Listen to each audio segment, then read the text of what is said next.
पाठ 14 सूर के पद। पाठ प्रवेश।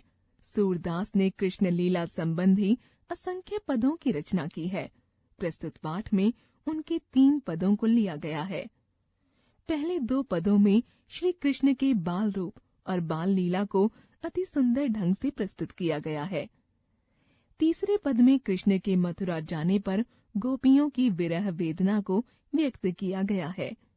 पाठ उद्देश्य: बाल सौंदर्य से अवगत कराना, प्रेम का भाव जागृत करना, विरह वेदना से अवगत कराना, बाल क्रीड़ाओं का आनंद प्रकट करना।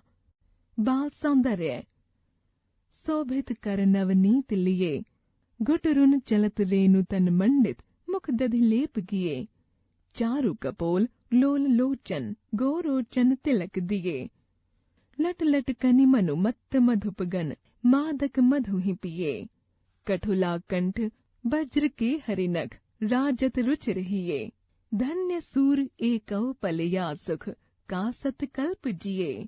बाल लीला: खेलन मों को काको गुसैया, हरिहारे जीते श्री दामा, बरबस की कत करत रिसैया, जाति पाति हम ते बड़ नाहीं, नाहीं बसत तुम्हारी छैया, अति अधिकार जनावत यातै, अधिक तिहारै है कछु गैया, रूठ ही करै तासों को खेलै, रहे बैठी जहाँ तहाँ सब ग्वैया, सूरदास प्रभु खेल्यो चाहत, दाऊं दियो करी नंद दुहैया।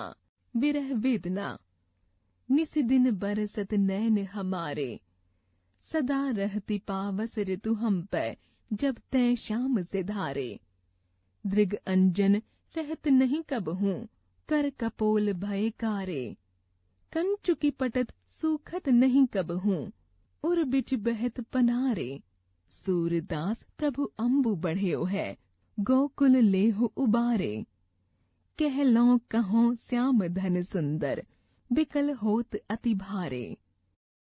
कवि सूरदास। कवि परिचय: सूरदास का जीवन काल सन 1478 से 1583 के बीच स्वीकार किया जाता है। उनका जन्म दिल्ली के निकट बल्लभगढ़ के पास सीही ग्राम में हुआ।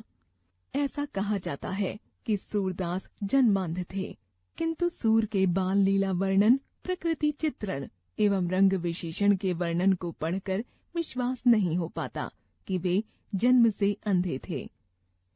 सूर के गुरु महाप्रभु वल्लभाचार्य थे। गुरु की भेंट से पहले सूर प्रभु का गुणगान विनय के पदों में करते थे। अपने गुरु के आग्रह पर इन्होंने अपने शेष जीवन में अपने पदों, गीतों द्वारा भगवान श्री कृष्ण की बाल लीला, रास लीला, मुरली वादन, गोपी विरह, भ्रमर गीत आदि का वर्णन किया। प्रमुख रचनाएं: सूर सागर, सूर सारावले, साहित्य लहरी। ऐसा कहा जाता है कि सूर सागर में 1.25 लाख पद थे, जबकि इस समय प्रकाशित सूर सागर में लगभग 6000 पद प्राप्त हैं।